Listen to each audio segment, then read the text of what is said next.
Good evening. My name is Fabiola Rivera Jimenez, and I'm going to be presenting to you today the issue of the week that we have on Collins Aerospace right now. Um, we have a people management situation here in the supply chain department. It is that we are having challenges in retaining employees.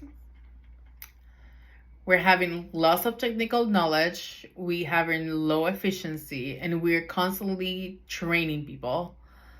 And that is causing a negative impact in our employee morale. It's causing an unstable environment, and our customers are getting dissatisfied.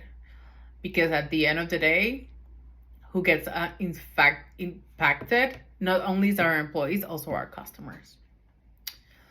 And when we're doing an analysis of the current organization structure and design, we know that Collins Aerospace is a matrix organization that had 6 business units and is divided by pillars. The supply chain leadership reports to central supply chain, but also reports to operation. So the span of control is very narrow in supply chain. They're very centralized, and there's not a lot of formalization. Well, there's overall policies and procedures. They may vary from one business unit to another.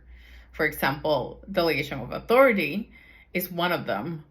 So a buyer could have X amount of delegation of authority in one business unit, but it comes to this business unit and it's a different totally. So same thing with the division of labor. A buyer could be a buyer in a business unit with certain functions, and in this business unit is a different one. So we're having that situation across the board, and we also have different cultures. Even though we have at the Collins level, again, some values and culture, but we have that gap that we still have multiple cultures in the same organization. So what is causing that is, number one, lack of communications. Communication is lost because of the constant change of point of contact. We are shuffling people around so we can cover the different basics, and our different functional groups don't know who to contact because we are moving people around. And because there's more workload, our employees are being overwhelmed because there's more things to do and their life balance is being affected. Onboarding new hires is also a thing because we don't have a standardization, and we're trying to recruit people from other business units in the same role, but when they come in, because there's no standardization, it's like having a new person from another company. So it's been a challenge as well, onboarding new hires within the company. And that is causing the organization effectiveness to go down, because we can see that we have bad management practices. And Collins at the corporate level has identified cultures and values, but they're not socialized into the organization. This is not being flown down. And that is affecting the job satisfaction also to the employees, because we have this issue at the different levels. We also are lacking of leaders. So employees are not being developed because there's some leaders around. And that's also affecting the productivity, because there's not enough resources to perform tasks. And then customer requirements are not met, and on-time delivery is decreased. So that means our customers are dissatisfied. When we talk about conscious capitalism, there's 3 areas that we will discuss: conscious culture, stakeholder orientation, and conscious leadership. When we talk about conscious culture, we know that supply chain may have their issues, right, about standardization, but thankfully the culture itself of people, they want to help each other. They're there for each other. Stakeholder orientation, as a company, we need to do a better job to taking care of the needs of our employees, because currently we're not doing it right now. And when we talk about conscious leadership, overall the organization needs to invest more in coaching and coaching their leadership. Servant leadership needs to be promoted within the organization. That is something that it would help us in this process. It will positively impact employee retention. So the improvement plan that we propose today is gathering and present data from the existing exit interviews and employee survey.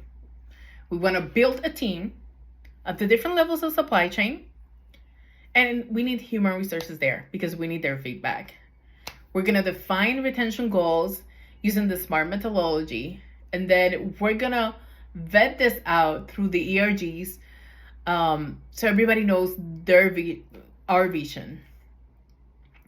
We're also going to allocate necessary budget for training and tools to support the successful implementation. We're going to recognize individuals and teams that are contributing to employee retention.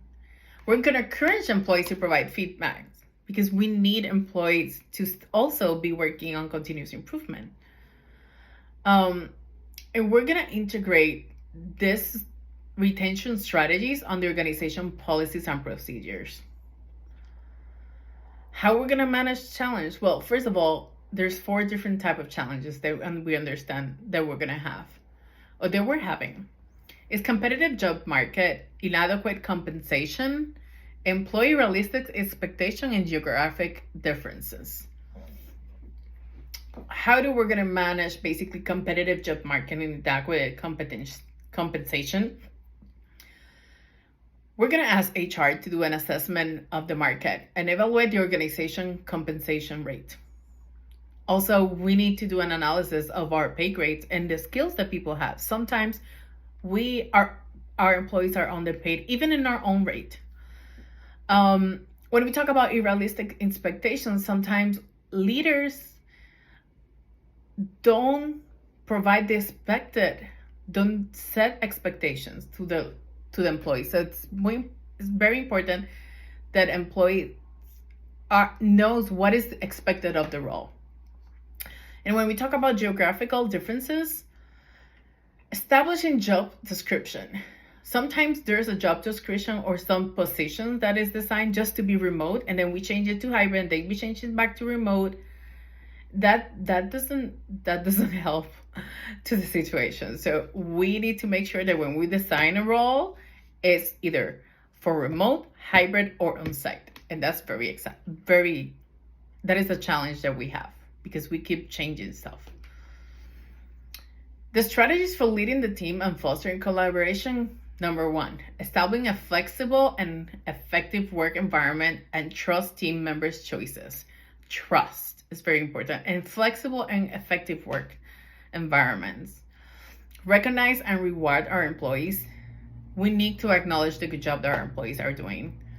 We need to set clear expectations so they know what they're expected to do, what to aim for. We need to handle constructive feedback privately. We cannot, as leaders, just call people out in front of everybody. So it's very important that as leaders, we handle constructive feedback privately. So overall, we have a long road ahead of us, but I believe that if we implement this plan, we should be able to be successful and our employee retention will improve. Thank you and have a good day.